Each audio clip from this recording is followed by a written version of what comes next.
Last Tuesday, I signed away an inheritance of $12 million, every last cent of it. And no, not a single penny went to my children, David and Sarah.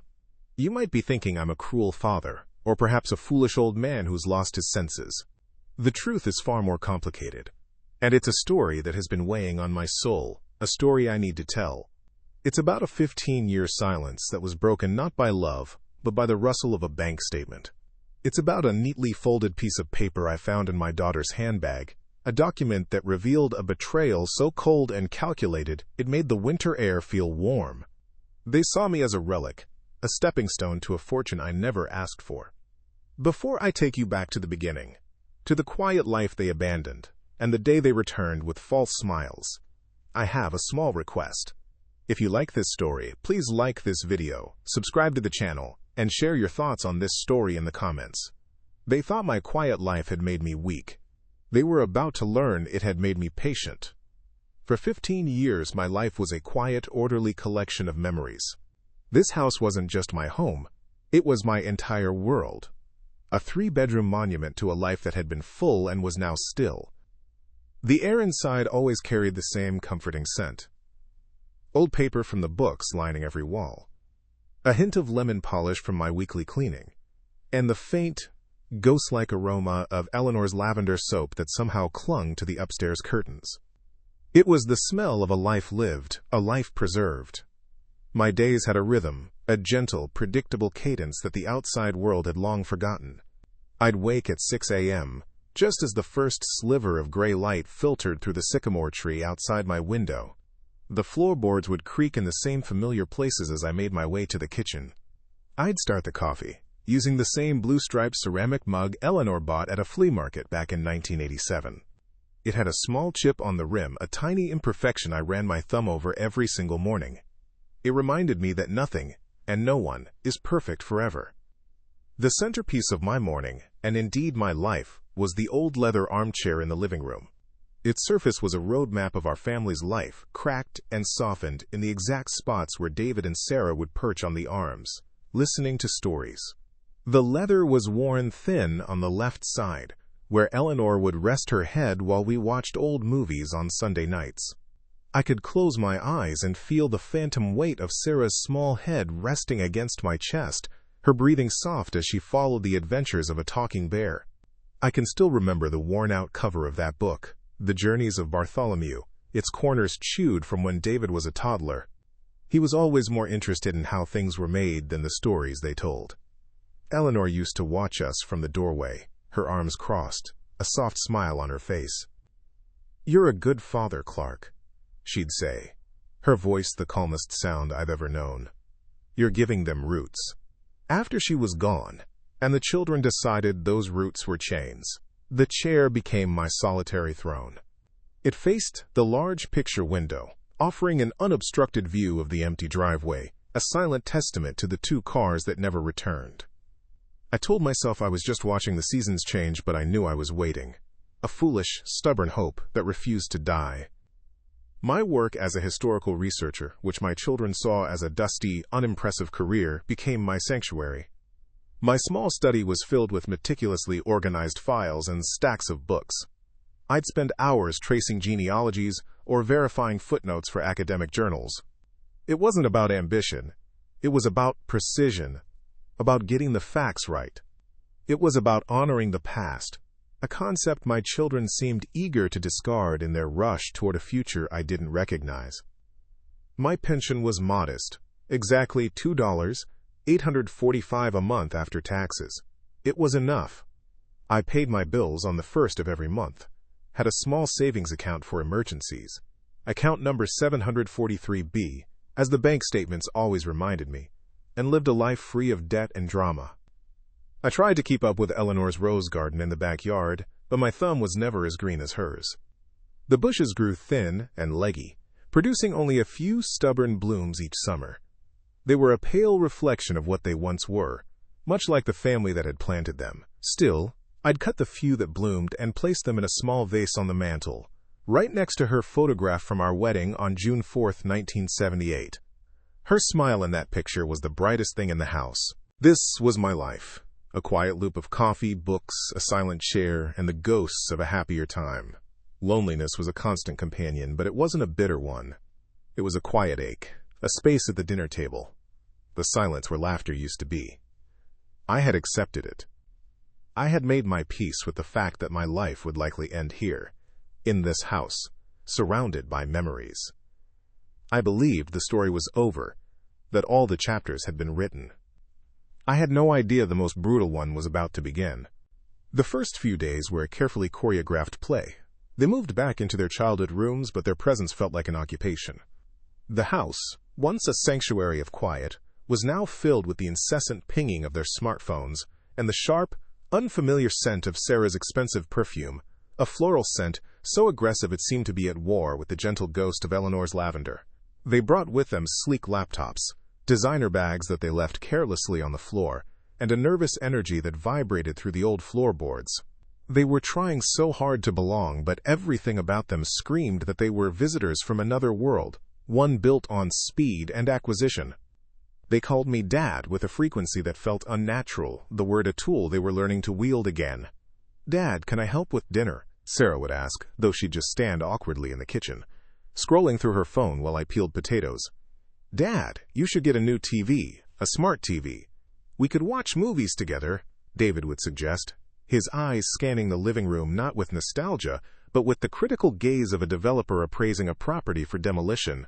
They spoke of the past, but only in broad, safe strokes. They never asked about my life, about the 15 lonely Christmases or the quiet birthdays.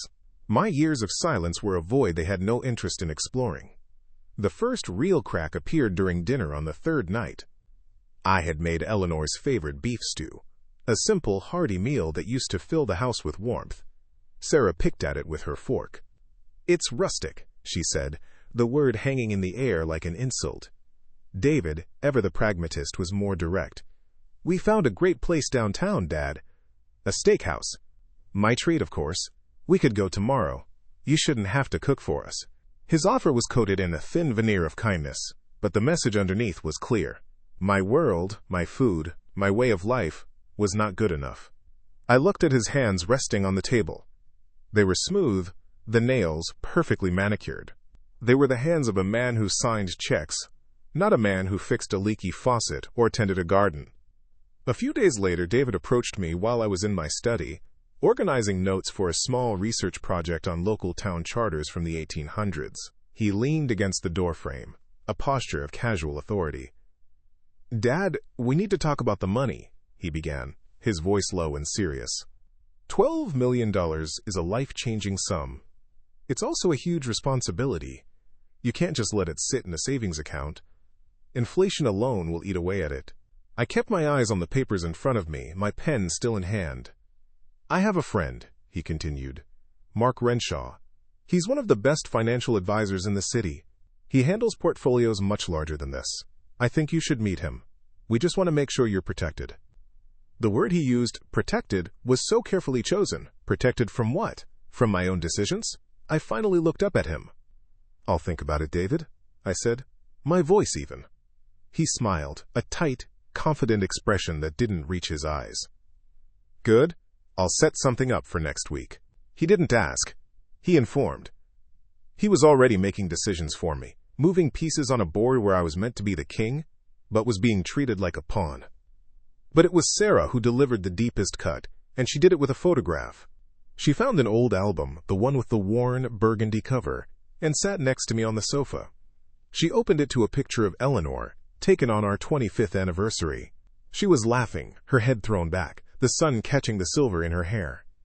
"She was so beautiful," Sarah whispered, tracing the edge of the photo with her finger. "She would have wanted this, you know? All of us together again.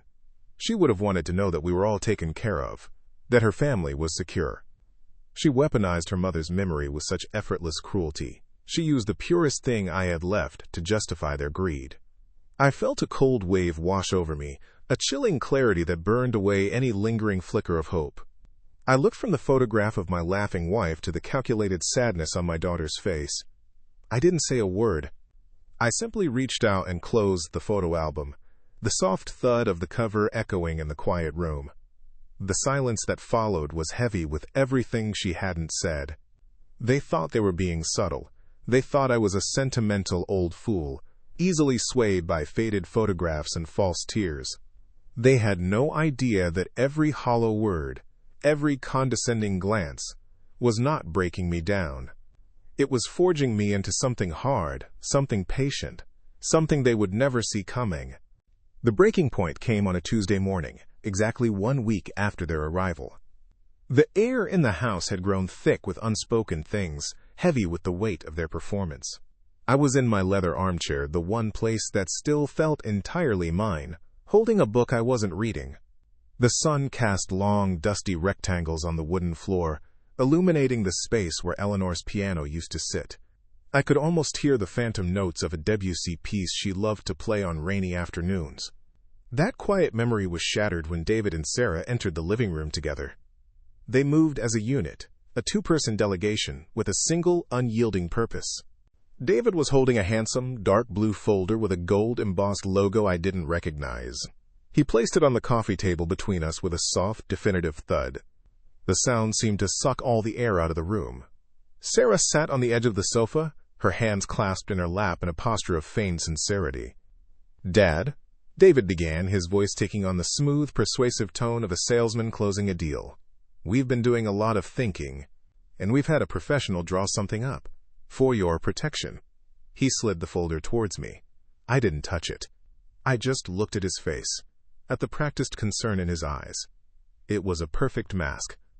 "This is a proposal from Mark Renshaw, the advisor I mentioned," he continued, leaning forward. "He's structured a family trust. It's the smartest way to manage an asset of this size. It protects the principal from taxes, liabilities. It basically builds a fortress around the money." He used words like principal and sarnt hadazigak, liabilities, as if they were walls, designed to make me feel small and uneducated on the other side. Sarah chimed in, her voice a soft, manipulative counterpoint. "It's about security, Dad, for all of us. We just want to take the burden off your shoulders. You shouldn't have to worry about all these complicated financial things. You should be enjoying your retirement." The burden. They spoke as if this fortune were a disease, and they were the only cure. I finally reached out, my fingers tracing the cold leather of the folder before opening it. Inside were about 20 pages of dense, single-spaced text, filled with clauses and sub-clauses. The document was titled, "The Clark Family Irrevocable Trust." I scanned the first page, my eyes catching phrases like primary trustees and beneficiary management. The names David and Sarah appeared again and again. My name appeared mostly alongside the word grantor. I slowly turned the pages, the crisp sound of the paper, the only noise in the room apart from the steady ticking of the grandfather clock in the hall. My years as a researcher had taught me patience, and more importantly, it had taught me how to read the fine print. I found the critical section on page 14, Article 5, Section B. It granted the trustees, David and Sarah, the sole and absolute authority to manage, invest, and distribute all assets within the trust, without requiring the grantor's consent for any transaction under $500,000. It effectively stripped me of any control. They were asking me to hand them the keys to my entire life. I looked up from the document, my gaze settling first on Sarah, then on David. I kept my face neutral. "This gives you complete control," I stated. It wasn't a question. A flicker of annoyance crossed David's face before he smoothed it over with another smile. "It gives us the ability to act quickly on your behalf, Dad. To protect the investment, it's standard procedure." Then came the words, the ones that would echo in my mind for the rest of my days. He leaned in a little closer, his voice dropping to a confidential, condescending whisper. "Look, Dad, let's be honest. You've lived a simple life. You're not equipped to handle this kind of pressure or these kinds of decisions. This is a different world. It's just not your world. All you need to do is sign on the last page. We'll take care of everything. You won't have to worry your head about any of it." He slid a heavy, expensive-looking pen across the table. It came to a stop right beside my hand. He didn't just say I was incapable. He said my entire life, my work, my values, everything I had built with his mother was worthless. My world was insignificant. In that instant, something inside me didn't break. It froze. The lingering warmth of hope, the foolish paternal love I had clung to, turned to solid ice. There was no rage, no sorrow, just a profound, chilling clarity. I saw them for exactly what they were, strangers wearing the faces of my children. I looked at the pen, then back at their expectant faces. I gently pushed the folder back toward the center of the table. My voice when I spoke was calm and steady. It held a firmness they had not heard in 15 years. "I will not be signing anything today," I said. "I'll need time to have my own legal counsel review this document. We can discuss it again after I receive their assessment." The shock on their faces was immediate and deeply satisfying. They had expected a frail old man, easily confused and intimidated. They had not expected a historical researcher who understood the importance of verifying every single word. They had forgotten who I was, and I was about to give them a lesson they would never forget. They left the room with the easy confidence of people who believe they have already won. I heard their footsteps recede down the hallway, followed by the low murmur of their voices from the kitchen, probably discussing where they would have lunch.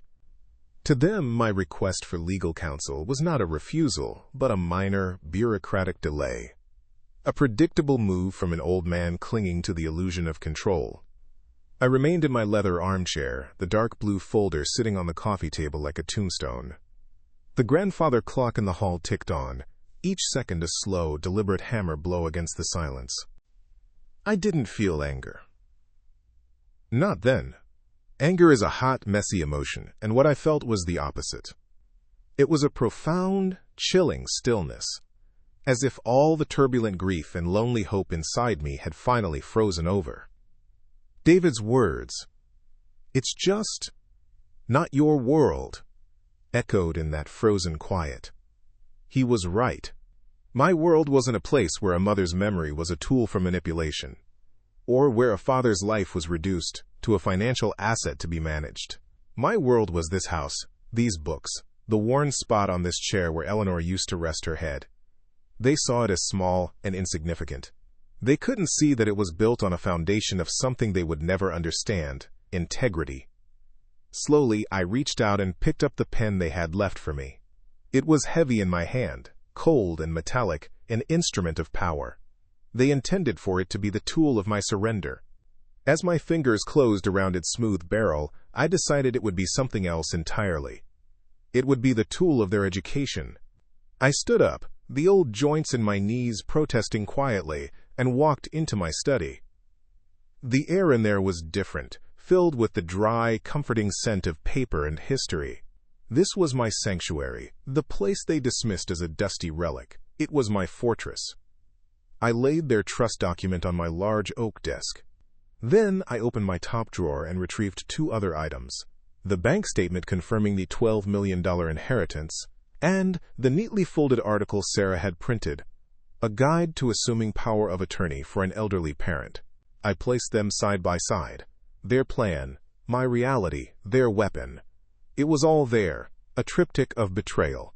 For years, my work had been to research, to analyze, to find the patterns hidden in old records. I brought order to the chaos of the past. I would do the same now. This wasn't going to be a messy family fight. It was going to be my final research project. Meticulous, precise, undeniable. They thought I was a sentimental old fool, lost in my memories. They had no idea that a man who spends his life with the past learns one thing very well: patience. And they had no idea what my patience was about to build. My first move was made not with a bang but with a quiet click. It was the sound of my study door closing, sealing me inside with the three documents laid out on my desk: their trust agreement, the bank statement, and the power of attorney guide. They formed a map of my children's greed. For a moment I just stared at them, the hum of the old house the only sound. Then I opened my worn, leather-bound address book, its pages thin and soft from decades of use. I ran my finger down the list of names, many of them gone now, until I found the one I was looking for: Arthur Jennings, an old friend from my university days who had gone into estate law. We hadn't spoken in years, but Arthur was a man of principle, a man who, like me, believed in the integrity of a person's word. I dialed his number from my landline, the only phone in the house that wasn't smart. His voice was older, gravelly, but the warmth was still there. "Clark?" My God, is that really you? We spoke for a few minutes about the old days, a necessary courtesy before the storm. Then, I laid it all out for him, my voice low and even, detailing the inheritance, my children's sudden return, and the contents of the dark blue folder. I read him Article 5, Section B, word for word. There was a long silence on the other end of the line. When Arthur finally spoke, the warmth was gone, replaced by a cold, professional steel. "Clark, this isn't a trust agreement. It's a legal mugging. We need to move. And we need to move now. First thing tomorrow morning, 9 a.m. sharp. Go to the downtown branch of Sterling Mutual Bank. Ask for a man named Mr. Albright. I'll call him tonight. Tell no one." The next morning I told David and Sarah I had a long overdue checkup with my doctor. Sarah offered to drive me, her face a mask of dutiful concern. "No thank you, dear," I said, patting her hand. "It's a lovely day. I think I'll take the bus. The fresh air will do me good." The look of relief that washed over her face was all the confirmation I needed. They wanted me out of the house, free to continue their planning. The bus ride downtown was a journey back in time. The familiar rumble, the squeal of the brakes, the faces of strangers. It all felt real, solid, a world away from the artificial one my children were trying to build around me. Sterling Mutual Bank was an old institution, all marble columns and quiet reverence for money. Mr. Albright was a man in his late 50s with kind eyes and a firm handshake. He led me to a private office, the air smelling of wood polish and security. He already had the paperwork ready. Arthur explained the situation. He said simply, "I opened a new private wealth account, account number 812C. Then, I authorized the transfer. A wire for $11,950,000 from my existing account at City Central Bank to this new secure one. I left exactly $50,000 in the old account, a nice, round number, enough bait to keep the shark circling the wrong waters. The entire process took less than 30 minutes. I signed the last document, number 44T, at precisely 9:47 a.m. on Wednesday, October 26th. My next stop was not my doctor's office. It was Arthur's. His office was on the 7th floor of a pre-war building, filled with the same scent of old books as my study. He had already drafted 2 documents. The first was a durable power of attorney, naming him, Arthur Jennings, as my sole agent, effective immediately. The second was a new last will and testament. It was simple, direct, and ironclad. He slid it across his mahogany desk to me. "Read it carefully, Clark," he said. I did. It was a masterpiece of legal precision. It began by explicitly revoking any and all previous wills. It then detailed the entirety of my estate, listing the new bank account and the approximate value of the house. And then came the final section, the distribution of assets. It stated, with no room for misinterpretation, that my entire estate, every single dollar, every piece of property, down to the chipped ceramic mug in my kitchen, was to be bequeathed in its entirety to a single entity. The Eleanor Vance Historical Preservation Grant, a new charitable foundation to be established upon my death. Its sole purpose would be to provide funding for young, independent researchers dedicated to preserving local histories, people like me. My children, David and Sarah, were mentioned by name, just once.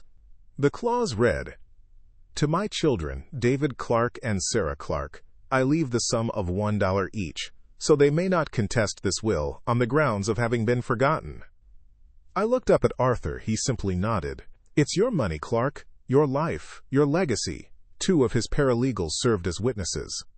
I signed my name at 11:15 a.m. My hand didn't tremble. That evening, as I sat in my leather armchair, David walked in, holding a sleek, silver tablet. "Dad, I was looking at some market projections. With the right portfolio, we could turn that 12 million into 20 in less than 5 years. He swiped the screen, showing me charts and graphs, a language he thought I could never comprehend. He was so confident, so dismissive. He had no idea he was talking about money that was no longer there, planning a future that would never happen. I just nodded slowly.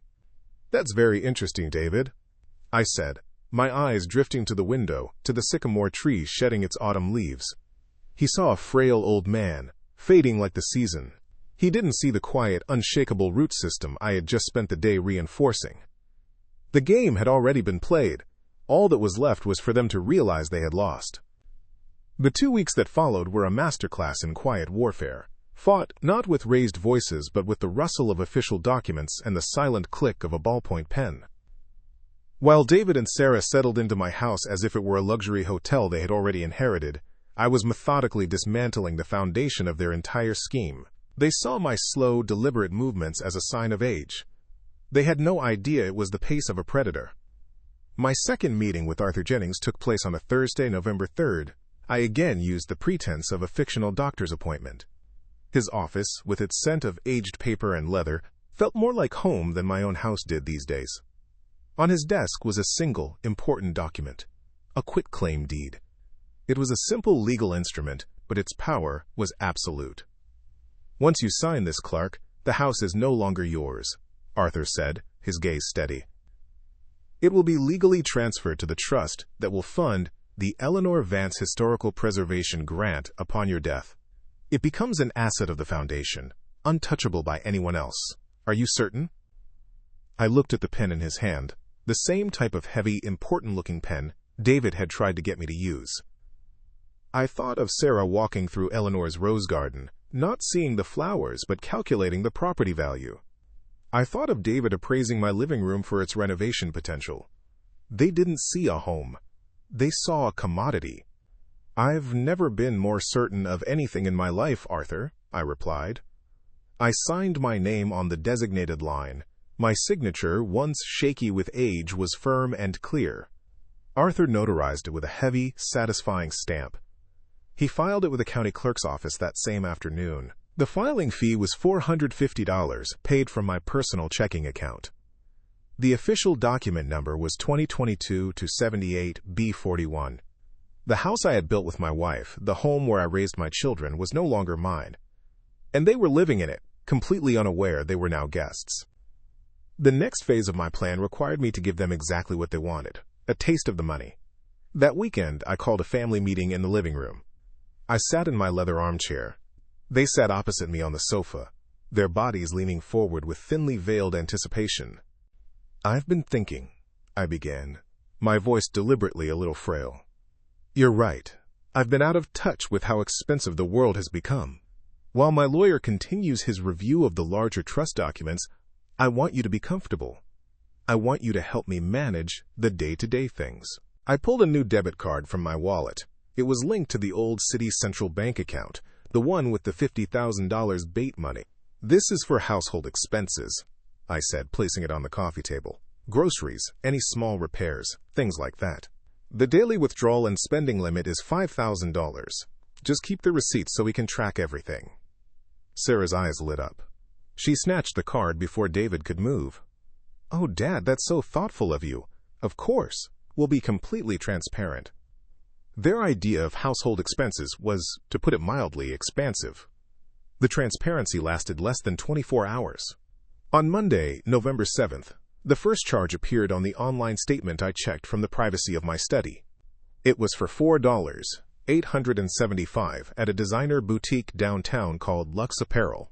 The next day, another charge, $2,150 at an electronics store for a new laptop and a gaming console. By Friday, they had spent $18,400. There were charges for $400 dinners, spa treatments, and a $3,000 down payment on a new sports car for David, listed under the merchant code for automotive services.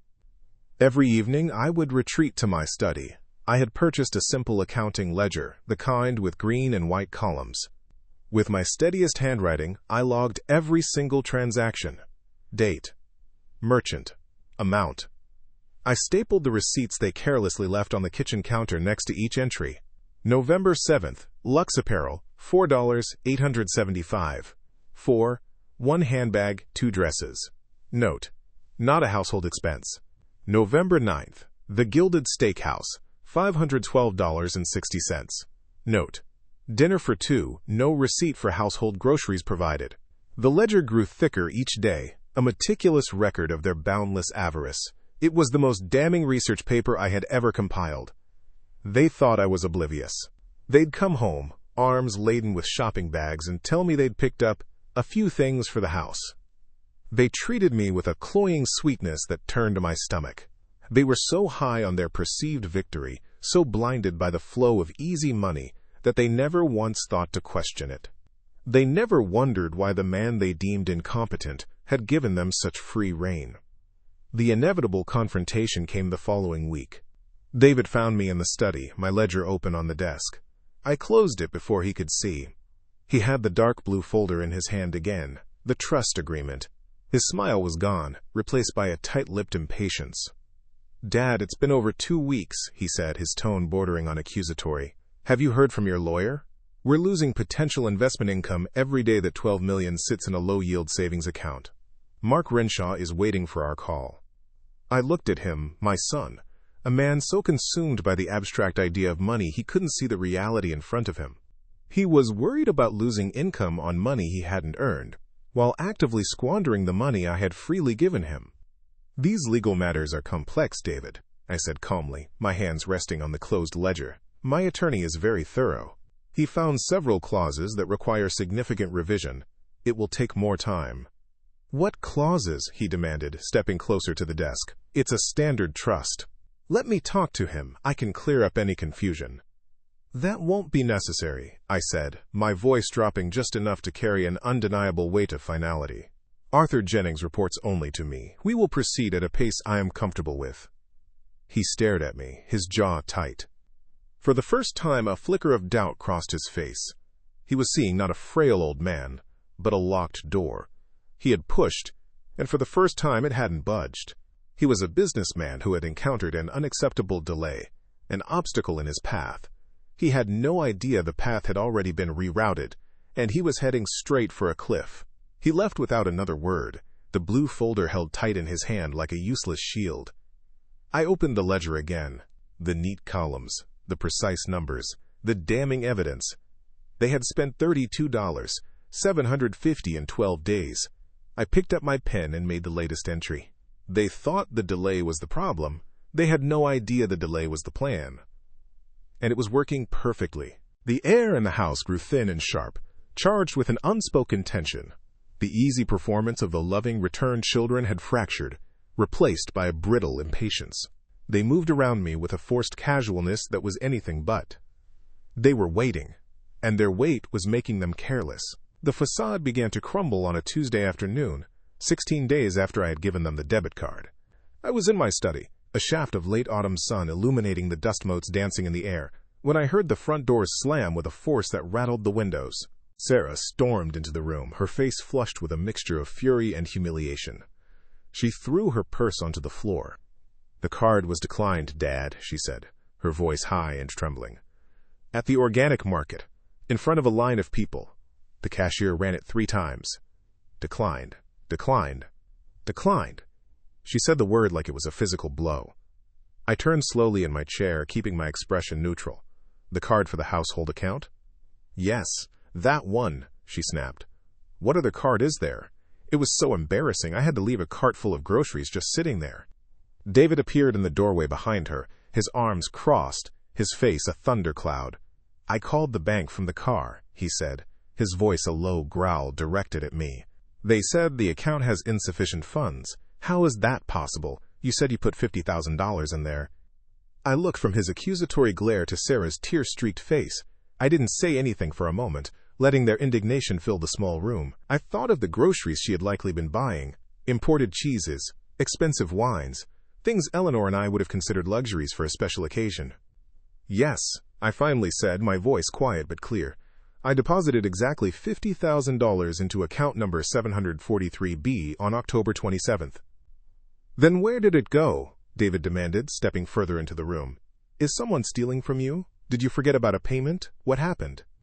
Instead of answering, I reached into my desk drawer and pulled out the green accounting ledger. It was heavy in my hands, solid with facts. I opened it to the first page and placed it on the desk, turning it so they could see the neat, handwritten columns. "I have been tracking the expenses," I said calmly, "as I requested you do." I ran my finger down the first few entries, my voice even and devoid of emotion as I read aloud. November 7th, Lux Apparel, $4.875. November 8th, Apex Electronics, $2.150. November 9th, The Gilded Steakhouse, $512.60. November 11th, down payment, Vantage Auto Group, $3,000. I continued down the page, listing each extravagant meal, each designer purchase, each cash withdrawal from an ATM at a casino, 2 towns over. Sarah's face went from red to a ghostly white. David stared at the ledger, his jaw clenching and unclenching. The numbers, so precise and undeniable, were a silent chorus of their greed. I turned to the last page and pointed to the final tally at the bottom. As of this morning, you have spent a total of $49,822.50. The remaining balance in the account is $177.50. That is why the card was declined. It was not a bank error. A thick, suffocating silence descended. They had no defense. The evidence was there, in my own handwriting, compiled from the receipts they had been too arrogant to even hide properly. David was the first to recover, but the mask of the concerned son was gone, replaced by something cold and hard. "This is ridiculous," he hissed. "This is exactly why you need our help. You're sitting here tracking pennies in a ledger while we're trying to secure our family's future. Have you heard from your lawyer about the trust?" "I have," I said, closing the ledger with a soft, final thud. "Arthur found the terms of your proposal to be, in his words, unconscionable. He has advised me against signing it. In fact, he advised me to never sign any document you put in front of me again." That was it. The last thread of his patience snapped. He took a step toward me, his body rigid with fury. "Unconscionable? He doesn't know what he's talking about. We are trying to protect you. Maybe you're not understanding this, Dad. Maybe you're not capable of understanding. People are going to start asking questions. An old man, all alone, with $12 million, they're going to wonder if you're still fit to manage your own affairs." There it was. The threat they had been holding in reserve, the one from the neatly folded article in Sarah's handbag. He didn't just suggest it, he weaponized it. He was threatening to strip me of my home, my dignity, my very identity, all because I refused to hand him a fortune he had not earned. I looked past him, at my daughter, who stood frozen by the door, her eyes wide with fear, not for me, but for their plan falling apart. I saw no remorse in her, only panic. Then I looked back at my son, his face contorted with a greed so pure it was almost grotesque. He was a stranger. I leaned back in my chair, the old leather creaking softly. The familiar sound grounded me. I did not raise my voice. I did not show fear. I simply looked him in the eye. "Is that a threat, David?" I asked, my voice as calm as a frozen lake. He faltered, the blustering anger momentarily deflating in the face of my stillness. They had expected me to crumble, to cry, to beg. They had never once considered that I might simply refuse to play their game. They thought my quiet life had made me weak. But it had taught me to listen, to observe, and to wait for the perfect moment. They had finally shown their entire hand, and it was exactly as ugly as I had expected. David's face, which had been a mask of arrogant fury, seemed to crumble. The threat hung in the air between us, ugly and exposed. He had expected me to cower, to plead, to finally break. He never anticipated the profound calm that settled over me. I looked from my son's contorted face to my daughter's silent panic, and I felt a strange, liberating sense of pity for them. They were so busy playing a game of chess, they never realized I was playing on an entirely different board. "We are finished here," I said, my voice cutting through the tension. I stood up from my desk. "Let's go to the living room. There are a few final matters to discuss." I didn't wait for a reply. I walked out of the study and into the living room, the heart of the house, my house. I sat down in the old leather armchair.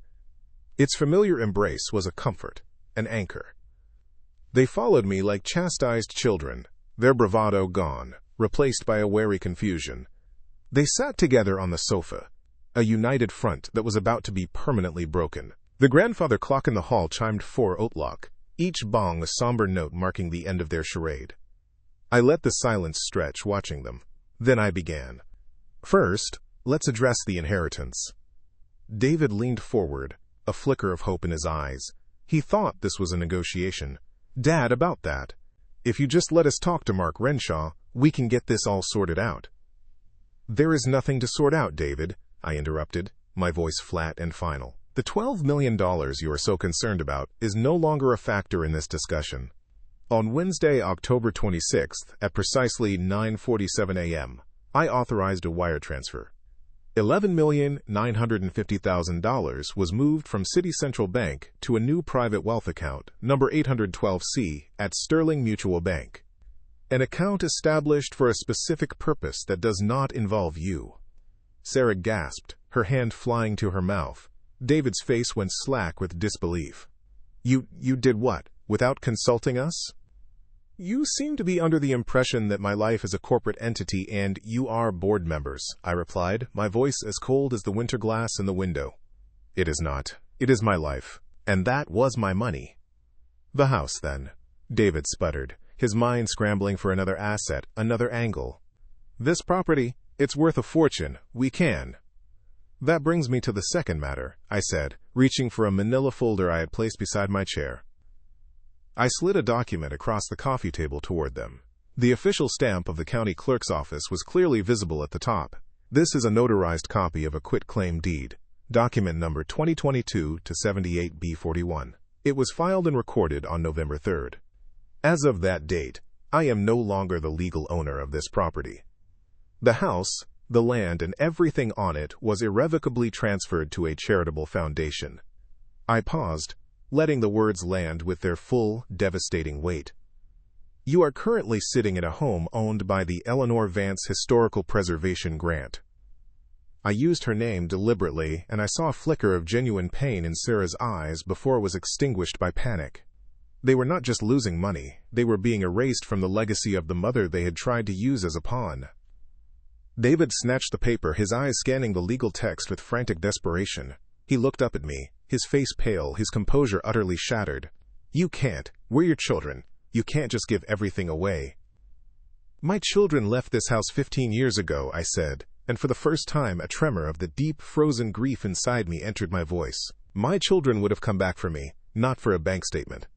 I don't know who you two are, but you are not welcome in Eleanor's house any longer. I reached into the folder again and pulled out a final, single sheet of paper. It was a formal eviction notice drafted and signed by Arthur Jennings. I placed it on the table on top of the deed. According to the laws of this state, as you are tenants without a formal lease, you are hereby given 30 days to vacate the premises. Today is November 18th. You will remove yourselves and all your belongings from this property no later than December 18th. If you fail to comply, Mr. Jennings has been instructed to have the sheriff escort you out. Sarah began to sob, a raw, ugly sound of pure loss. David just stared at me, his mouth slightly open, his mind finally comprehending the totality of his defeat. He had nothing. No money, no house, no leverage. He had underestimated the quiet old man in the dusty study. He had mistaken patience for weakness. I stood up, the old chair groaning softly. I ran my hand over the cracked leather on its arm, the spot worn smooth by years of stories and laughter. You told me this wasn't my world, David, I said, my voice quiet now, and you were right. My world was never about maximizing assets. It was about building a life. It was about integrity, a concept you wouldn't find in any of your financial reports. I turned and walked away, leaving them there amidst the ruins of their greed. I didn't look back. I closed the door to my study, and the sound of Sarah's weeping was shut out, replaced by the comforting, ordered silence of my books. The ghosts in this house were my family now, and they were finally at peace. The 30 days passed in a profound, cleansing silence. On the morning of December 18th, a moving van, smaller than I would have expected, pulled into the driveway. I watched from the study window as they loaded their boxes, their movements stiff and silent. They didn't look at the house. They didn't look at each other. By noon, they were gone. The driveway was empty once more, but for the first time in 15 years, the emptiness didn't feel like a void. It felt like peace. The air inside the house seemed to exhale, finally free of the sharp scent of Sarah's perfume and the metallic tang of their ambition. I opened all the windows, letting the crisp winter air sweep through the rooms, carrying away the last ghosts of their visit. The familiar scent of old paper, lemon polish, and the faint memory of Eleanor's lavender returned, like a friend I hadn't realized was missing. That evening, I did something I hadn't done in a long time. I walked over to the leather armchair. For years, it had faced the picture window, a lonely sentinel guarding an empty view. My hands traced the worn leather, a roadmap of a life they had tried to hijack. But it wasn't their map. It was mine. With a quiet grunt of effort, I pushed the heavy chair, turning it away from the window. I angled it toward the fireplace, toward the mantel where Eleanor's wedding photograph smiled out at the room. I sat down, and the familiar contours of the chair felt different. It was no longer a throne of sorrowful waiting. It was simply my chair, in my home. A place of rest. A place of quiet victory. I didn't need to watch the driveway anymore. The story I had been waiting for was over, and I had written the final chapter myself. My days have a new rhythm now. The mail brings not bills, but proposals.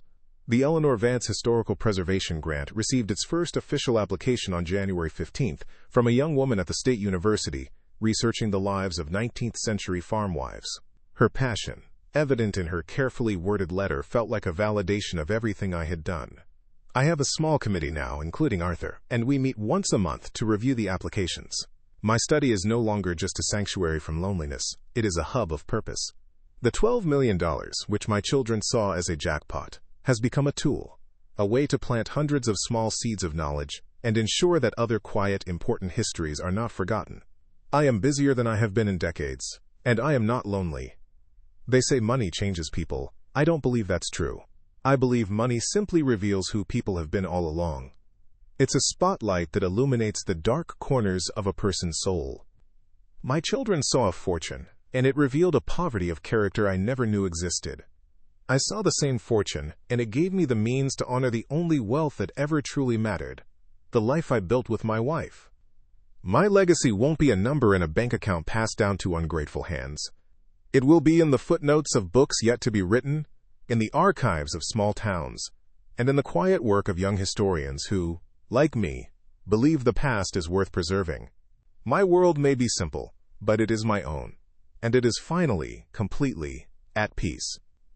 If you liked this story, don't forget to leave your like, subscribe to the channel, and write in the comments what you thought. I really want to know your opinion. Here you will always find stories that move, surprise, and bring lessons to take with you for life. My children walked away from this house with their expensive clothes and their empty bank accounts, believing they had lost a fortune. But the truth is, they lost something far more valuable long before that letter ever arrived. They lost their history, their integrity, and the memory of the home their mother built with love.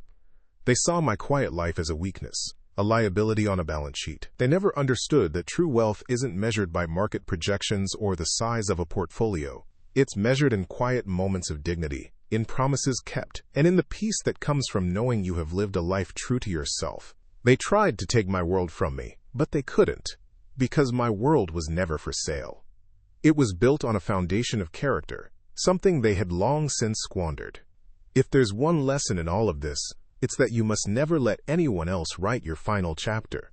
Your worth is not determined by their greed or their judgment, but by the quiet strength you find within yourself. The real inheritance wasn't the money.